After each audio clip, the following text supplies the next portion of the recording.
yo. What's up, YouTube? I'm back with another banger with y'all, man. If you're new to the channel, go hit that like button, subscribe, and go comment. So this is my part 3 on what happened to Joe Flacco. I know I kind of picked up from my left dog when he got hurt, from the Green Bay Packers or one of those. It was one of these NFC teams he played, and he went down, man. This guy had a ACL injury. He was out for the year, and that made us trash, man. We didn't need to play. It was like 6-10, man. We were straight garbage. But anyway, let's go ahead and move forward. So Joe Flacco comes back bigger and better and stronger the next year, 2016 to 2017 season. And man, it just went downhill for us, man. It was like our third season not getting to the playoffs. And as we had that Super Bowl run, it kind of went sour for us, man. So the Ravens had to finally to bounce back. We signed pieces like Mike Wallace and different veterans for the team. And Steve Smith was coming to his retirement season. Like he was getting ready to hang the jersey up. So we gave it our shot, man. We gave it a shot to see if we can go with it. And man, I think we started off pretty good in that first couple weeks. Up and down roller coaster season.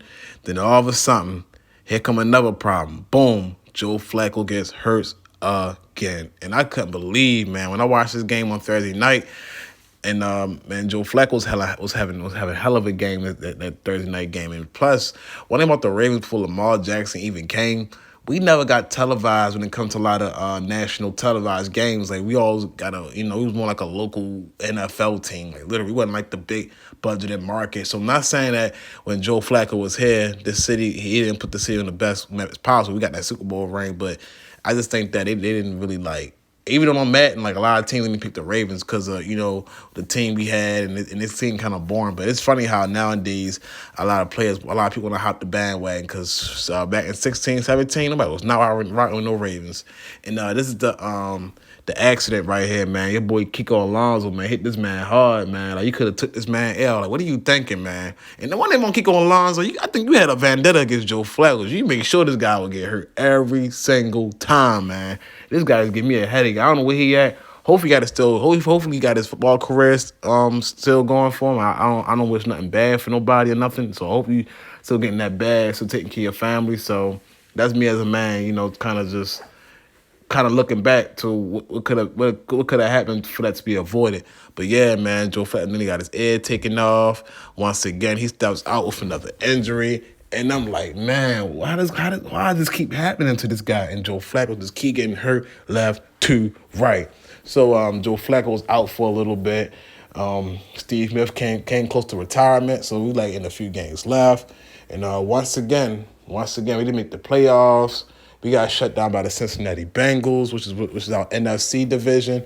And that's another team that was giving us problems back then, too. This is when they had Andy Dalton and A.J. Green. This is a team before they even had Joe Burrow and all these young guys, man. It's a whole different NFL back then. But, yeah, so we came up short going to the playoffs. So Steve Smith retired, like I mentioned before, so that we lost our veteran receiver. So I just think that from that point on, we kind of went with like drafting younger receivers. And I noticed the Ravens had to come to a decision on drafting a young quarterback because Joe Flacco was just getting hurt left to right.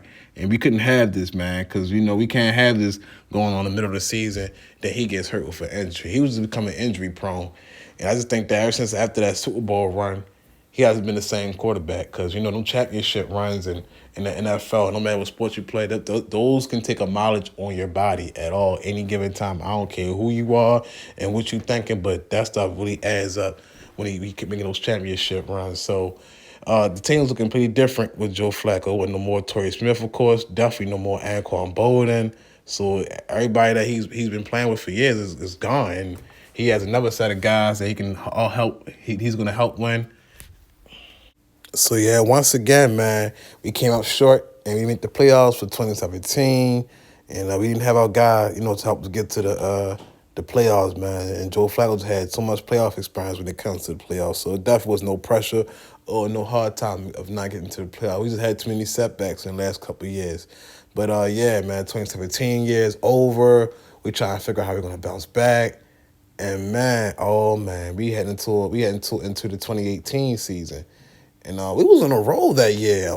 I know we got rid of Mike Wallace. We still had Michael Crabtree, and I think we had Willie Snead. We had a good veteran receiving core, and not to mention I believe that we had who was our running backs back then? I cannot think of the name. It was just a couple. Wow, this was just a couple of years ago too, and I don't remember their names. Wow, I know this was before we had J.K. Dobbins and Gus Edwards. I believe that we had Tyler Farrow and what's that other dude name that we had?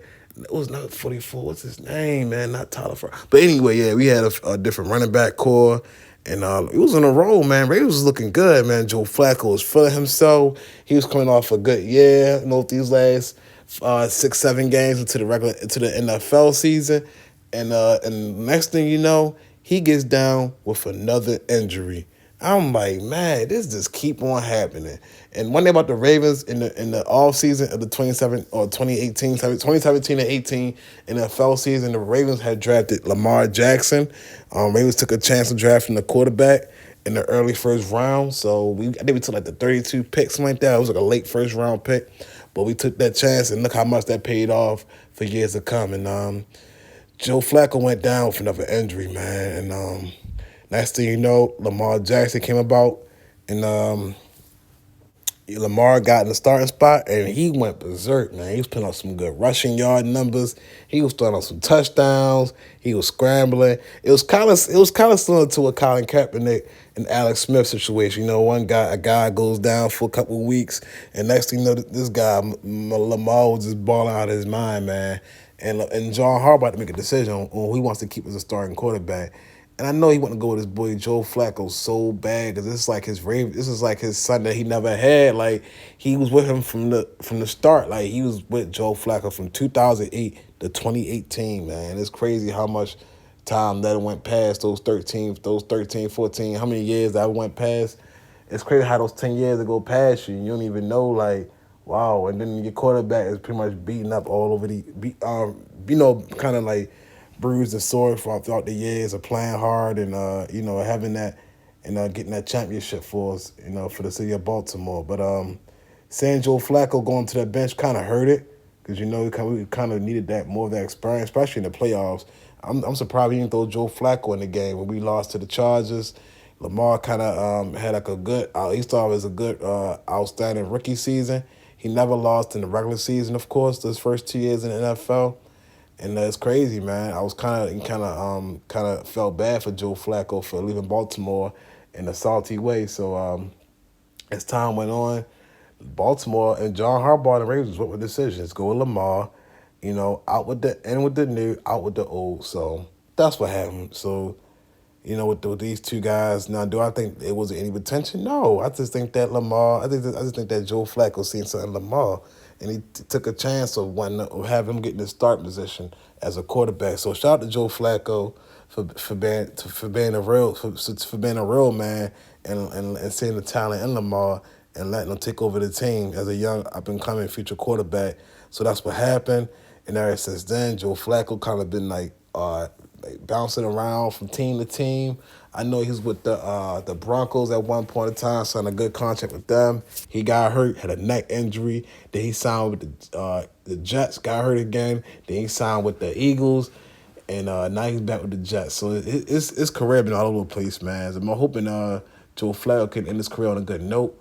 Now do I see him come back to us? I don't know about that, because his time definitely has come, and like I said, I just appreciate all the time. I just appreciate all the years that he played for us, everything, all the accomplishments and the team that he has brought him and the veterans. So that we cannot be forgetting. But if you're new to the channel, go hit that like button, subscribe, go comment. This is what happened to Joe Flacco. I just might give like a part 3 or part 4. Oh, this is part 3 actually. But I'm gonna give it like a part 4 to see where Joe Flacco is now with his career. And that's about it. So you folks have a blessed one. You stay safe. It's been a while since I did what happened to Joe Flacco too. So I had to give y'all this one. But anyway, folks, I'm out with the world. You stay folks. Have a blessed one. Peace.